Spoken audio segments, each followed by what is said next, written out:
Hello, everyone. Welcome to Weekends with Amit. I am your host, Krishanu. If we look at what is happening in the world today, even if we look at how the world works, we have seen the changes from one idea to another, changes from one type of society to another, and changes like that were something that were quite common, in fact, constant. A lot of people say that. Now, if we really want to make change, because change is necessary for making things better, we need to make a change, something called a paradigm shift. And today's subject is paradigm shift from primacy of matter to primacy of consciousness. How this paradigm shift can affect us, we human beings in particular, and the society in general, we'll hear from our guests today. Please help me welcome Professor Amit Goswami and Dr. Valentina Onisor. A very warm welcome to both of you. Today's subject is paradigm shift from the primacy of matter to primacy of consciousness. And this is a subject I am, like many of our viewers, I'm sure, we are looking forward to hearing from you. So off you go, Professor Goswami. Thank you, Krishanu. There's a lot of confusion about consciousness research today.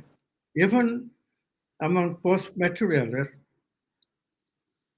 there is no unified approach yet behind which all materialists are lining up. This, in my view, coming from quantum science, quantum physics background, is a huge aberration. Needs to be clarified right away. From this corner, from my point of view, quantum science has already solved the problem of where the paradigm shift should go. Why is there confusion? Most materialist scientists generally agree that there is transpersonal aspects where materialist science just completely fails as a paradigm. Although it is true that our personal consciousness seems to be quite conditioned, predictable, mechanical. And in that area, indeed, science based on primacy of matter is workable. Not perfect, but workable. So, how about the transpersonal? Quantum physics is able to handle this, but in spite of the fact, post-materialists are still confused.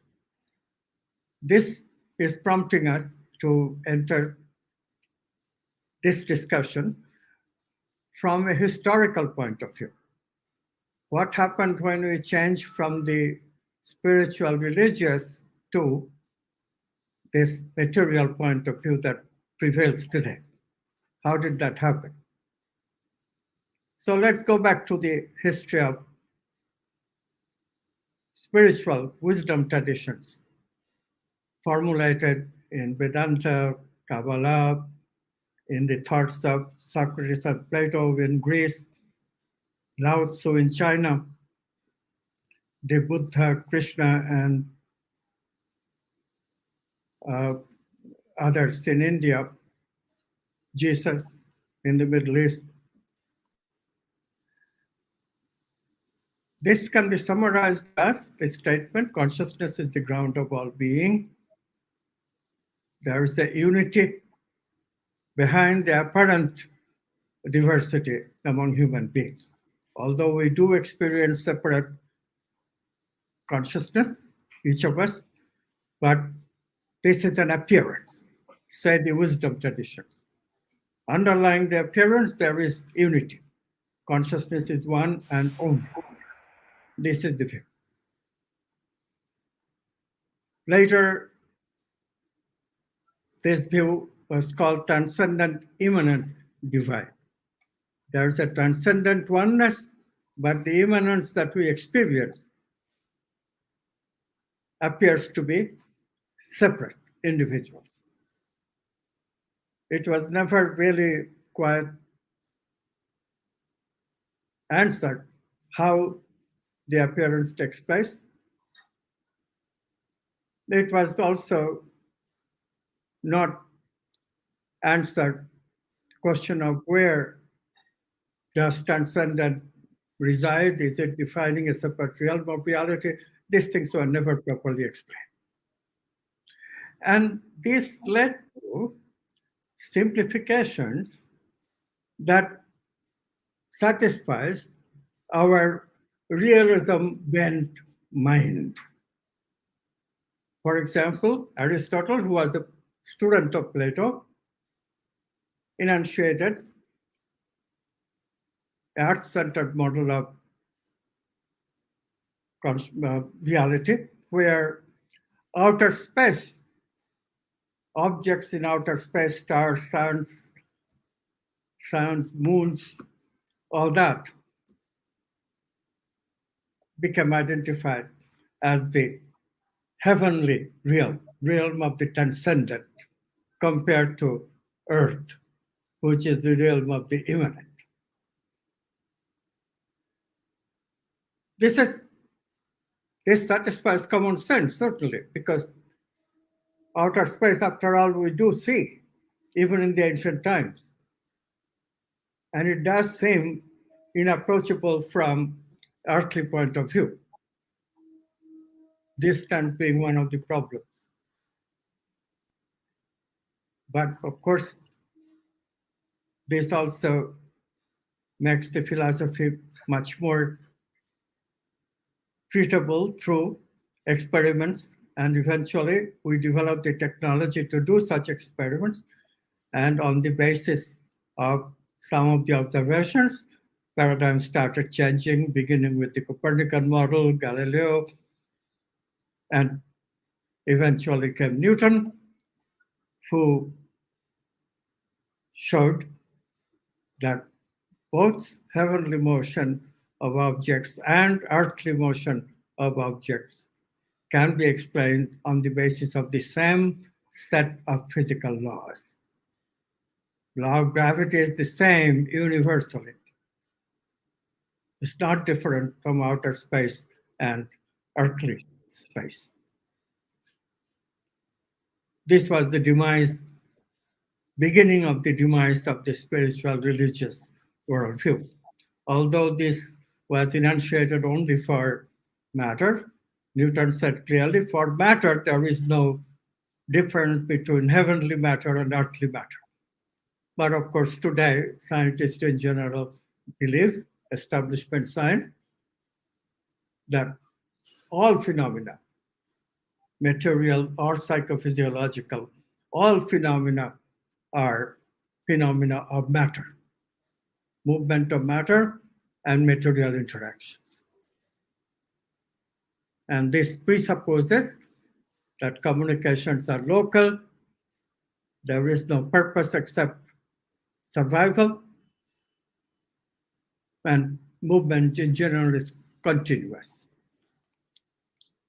Interpersonal, we find both local and non-local communication. We find importance of creativity, which is undoubtedly discontinuous when it comes to change of our ego experience into an expanded consciousness experience. And other equally important changes, such as the purpose of human life is now defined as the pursuit and exploration, embodiment of the archetypes like love, beauty, justice, etc. These are higher needs, said Abraham Maslow. But of course, How does one refute scientific materialism, as the materialist worldview is called? How does one place where the transpersonal experiences are? How does one introduce transpersonal in the scientific paradigm? Many people have opted, for example, Ken Wilber, to define two domains: the subjective domain, transpersonal domain, and objective domain, the material domain.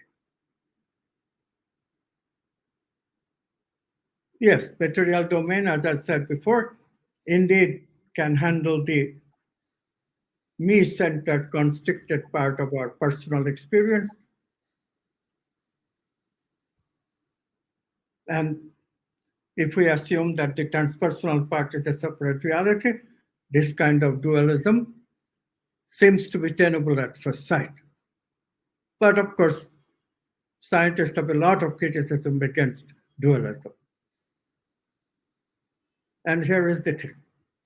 This is why I mentioned how Newton refuted Aristotle, to showing that there is no difference between transcendent matter and immanent matter. At least the way Aristotle defined it, heavenly matter and earthly matter, there is no difference.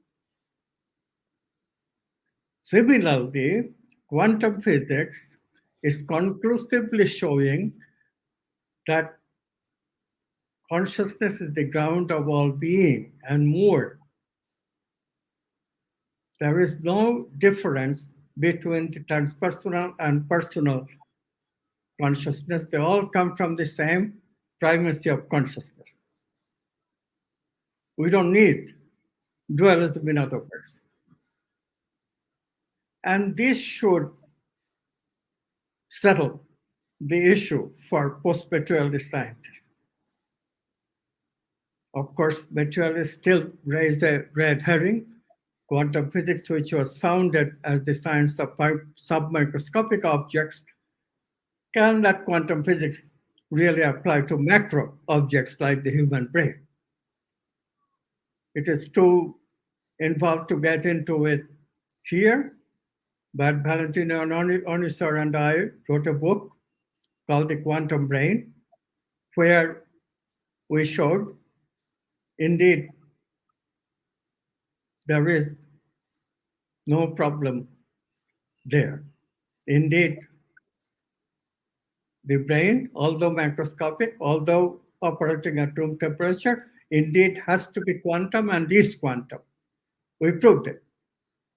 And experiments do verify the predictions of such a theory of the brain, quantum brain.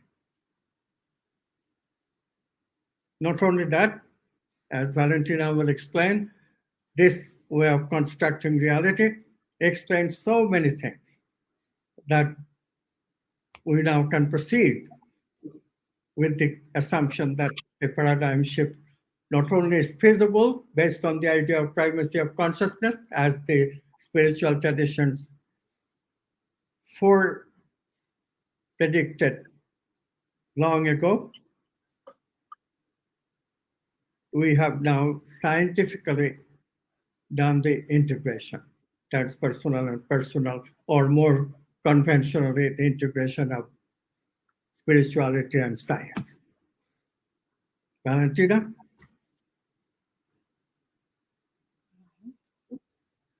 Thank you all. So let me continue on the history, on the spiritual side. And what I want to talk a little bit today is about the Vedas and the Mahavakyas. Probably you heard, if you're interested in quantum science, which is the bridge between science and spirituality, that probably, again, hopefully you have also studied some of these books and revelations. So when we say Vedas, they were written actually maybe 5,000 years ago. And these four big books that they're seen in India as divine. They are seen as being godly revealed, revelated, without a human alteration. It's like messages telepathically received or through intuition, received by great seers and sages, and written in the form that you can find nowadays. So all these Vedas, they actually offer a core, and the practices from Vedas, it is said now that they are not anymore effective. Of course, if we only repeat hymns and do just rituals, as nowadays, unfortunately, I see this happening in India. We spend a lot of time in India. And so again, if you just do these things in a superficial way, of course, it will not work, However, all these 4 Vedas, of course, they have to be recognized. And we emphasize also in quantum science the importance and the value of these Vedas and the Mahavakyas. I'll explain what is that. And actually, this power that comes from them is effective regardless when we practice and which is our religion. They are actually universal. So the Vedas, if you know or not, it's Rig Veda, Yajur Veda, Sama Veda, Atharva Veda. So all these 4 books, they are divided in 4 parts. So it's not chapters. It's really 4 distinct categories. And just briefly, the first part is called Samhita. So that's the part of the Vedas where we have the presentation about how to perform blessings, invocations. We call them in the Hindu tradition Agni or Soma, all these rituals, and also mantras and formulas. Yeah. So basics, what to do. Yeah. Samhita. And then the second part is called Aranyakas. It's a description detailed of what is in the Samhitas. Yeah? So it's not information on mantras, but actually how to do it, what the priest should do or say. Then the third part is called Brahmanas. It's a broader circle. It's telling us why we have to do this. So it's the metaphysic nature, referring the importance, the significance of all these rituals in the first 2 categories. Yeah. And then the fourth one, it's particularly important, and it's called the Upanishads. Yeah. So actually, this one has a deep importance from the spiritual point of view. It's the most important. It's the essence, actually. So again, the Upanishads are the true spiritual essence of the Vedas, and they express actually the attitude that we should have in order to understand and bring to fruit the revelations that are presented. And now Mahavakyas, again, we speak about 4 Mahavakyas. Again, so they are part of this Upanishads. Yeah, and actually there are 4 very short phrases that resume the entire wisdom and revelations of the Vedas and Vedanta. Yeah, and they are actually confirmed by quantum scientific concepts of discontinuity, discontinuous creativity, and also the discovery of tangle hierarchy in relationships. Yeah, so that's when we see that the other is also conscious like me. So they are again 4 very short phrases. Yeah, and they have to be integrated in a specific practice. They are not mantras. Yeah. Even if there exist authors who claim that if you just repeat them, they will have something, but it's not really like that. Again, they are not mantras. They are actually revelations that can be put in practice, but not like repeating them like a parrot. Yeah, and actually they also complete each other and can offer a path to know yourself, to reveal yourself. Now, again, it's a lot, and it's very beautiful. We have courses where we go deeper in describing these Mahavakyas and the Vedas and the Upanishads, yeah, in the university, so we can study them in depth. But again, the idea that they don't address just to the mind, but actually to the supramental and to also other levels of consciousness that we have. So that's a secret, because they have various layers of meanings in various levels of consciousness. Yeah, and if we know where to start and how to do it, you will also find a very powerful practice in understanding the Mahavakyas. Of course, it's not complete if you speak from the physical perspective, but it's really completing on the spiritual meaning. So it's, of course, it's not the effects that you can get from various asanas of Qigong or other things, pranayamas. But the point is that the Mahavakyas are bringing is that we need to go to the essence. So let me just tell you which are the 4 Mahavakyas briefly. So the first one, Sarvam Kalidam Brahman, or you find it Prajnanam Brahma also. So it means all is Brahman. So that is, consciousness is the ground of all being. That's the first statement also, which is very important to understand in quantum science. The second one is Aham Brahmasmi, I am Brahman. The third one is Tattvam Asi, you are Brahman as well. So these are the main 3 ones actually that we speak about in quantum science also. And there's a 4th one, Avam Atma Brahman, the self is Brahman. So the statements, that can be most confusing are Aham Brahmasmi, I am Brahman, and Tattvamasi, you are also Brahman. Yeah. But once you start looking deeper, you see that both reflect the transformation of the personal into transpersonal. Yeah. And they also suggest the power of the quantum scientific process of creative transformation. Now, the idea again of all these Mahavakyas is that we need to find the way home. Yeah. In the beginning, our first contact is of cognitive dimension. Yeah, we have to understand them as a sentence, and later we learn to practice them at a higher level than the mind. Yeah, and again, the approach is universal. It should be in the spirit that were written. Maha Vakya is Maha and Vakya. No, it's not just great Maha, but actually refers to something fundamental, universal. And then Vak means word, speech. So it's like you have in Christianity the logos. And in Sanskrit, actually, Vak is a feminine noun. It refers to Shakti, a power. So it means revelation of universal truths, and the greatest expression of the creative power of God. Yeah. Now, the first key word that you hear is Brahman, so which refers to the absolute consciousness of God, the supreme reality, however you call it, yeah, the ground of being. God the Father in the Christian tradition. Yeah. From the Vedanta perspective, the fundamental word with which Brahman creates. Yeah. In the beginning was the word Pranava Aum. Yeah. So Brahman is not Brahma. Brahma is just the hypostasis of God, the facets, the God as creator, part of this fundamental triad, Brahma, Vishnu, Rudra, Shiva. Anyway, we speak about all this in depth again in our courses. The second term that you hear here is Atman, which that refers what we are essentially, the divine in us. Yeah, it's if you want a holographic presence. God's presence, ultimate reality in us is called Atman, yeah? The self. And this is the most important revelation of the ancient seers. So maybe it's probably the first time in the known history of humankind when this revelation was occurred, in these Mahavakyas.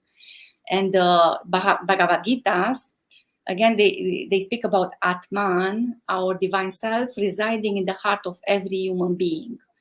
Heart here is not the physical heart, is the essence, the center. And they say that only when we realize truly the center, we will be able to identify with the eternal, transcendent eventually. Yeah? And then there's no duality anymore, not 2 elements to be compared. And then the third concept that you hear, it's Aham, which means me, I, our identity. Again, this is different than Atman, because again, Atman is only our essential self. Aham is me anytime. Yeah. So even now, you know that you are yourself. Even if you don't have this revelation of Atman. Yeah. So Aham is a work in progress, a dynamic concept of I, of me, myself, and it can be at any level. Yeah. All people have active in them Aham. So it's a general term. And the idea is that we need to see how this identity is growing in us, how we grow and develop spiritually. Yeah.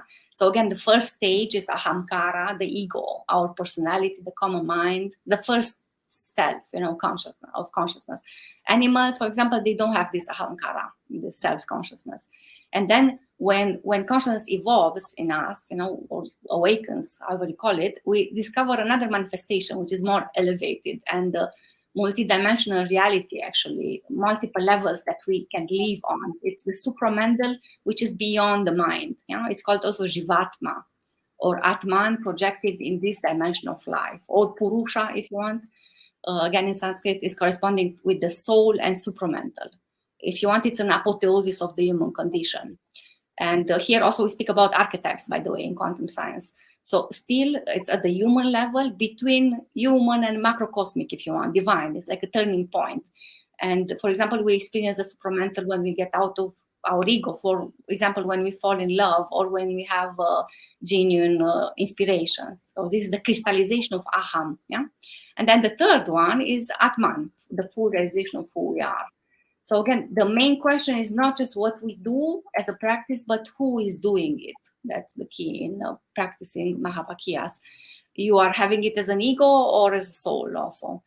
Again, if you can think of this as an axis, yeah. So downwards is Ahamkara, the middle is the soul supramental, up Atman, yeah.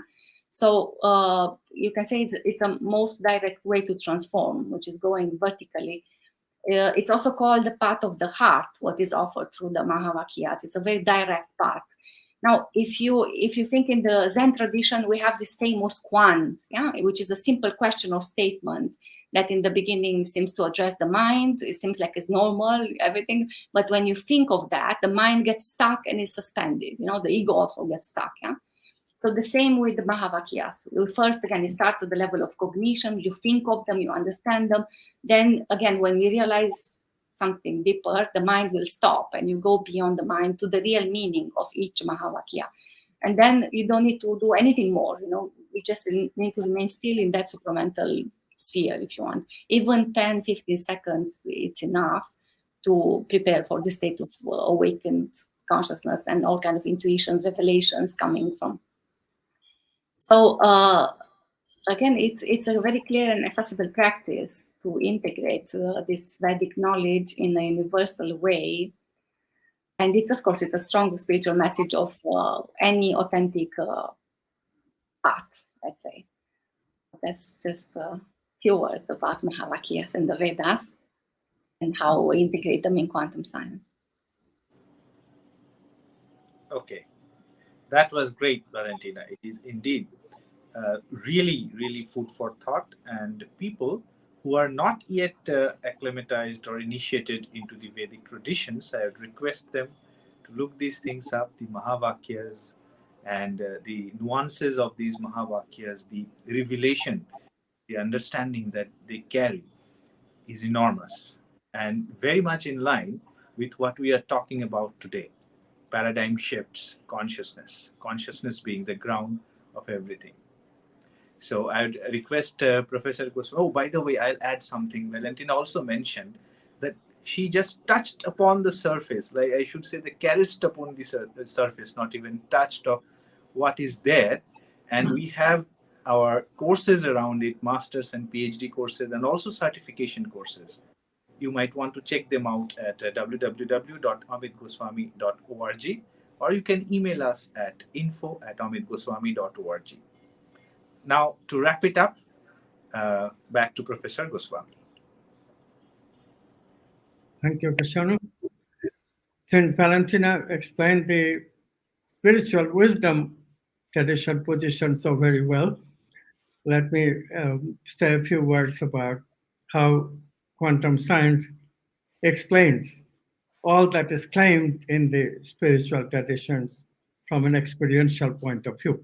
All those Mahavakyas, they are the result of people's actually experiencing them. The explanation was lacking, as I mentioned before, in the spiritual wisdom tradition. The time was not ready. Where the transcendent is located could not be explained. How the oneness becomes even apparently many could not be explained except very vaguely. These are the questions that quantum science has been able to explain successfully. In other words, all the outstanding questions of consciousness has been addressed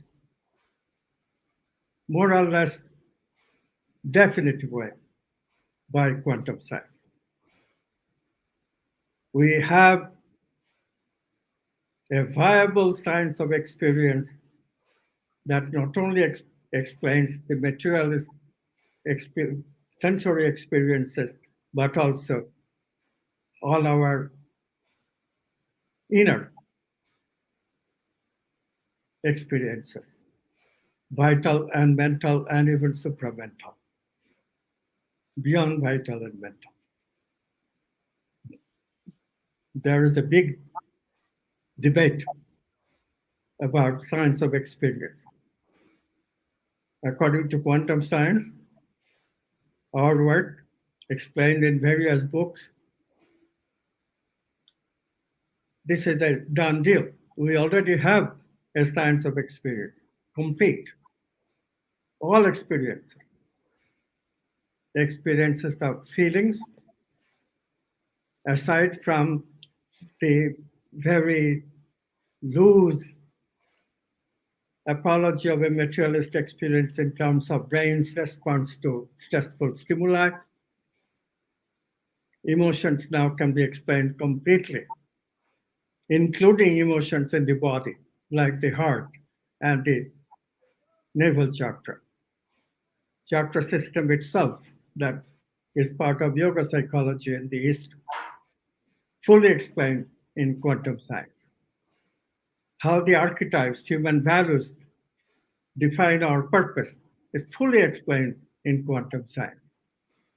How creativity, discontinuous leaps of creativity and unconscious processing in creativity, the whole concept of unconscious is fully explained in quantum science.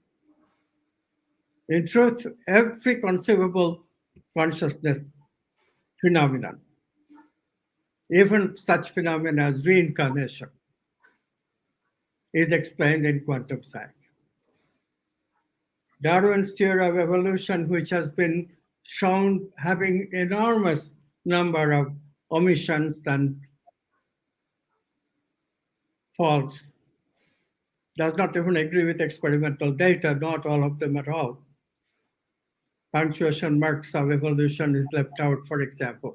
All of that is explained in quantum science.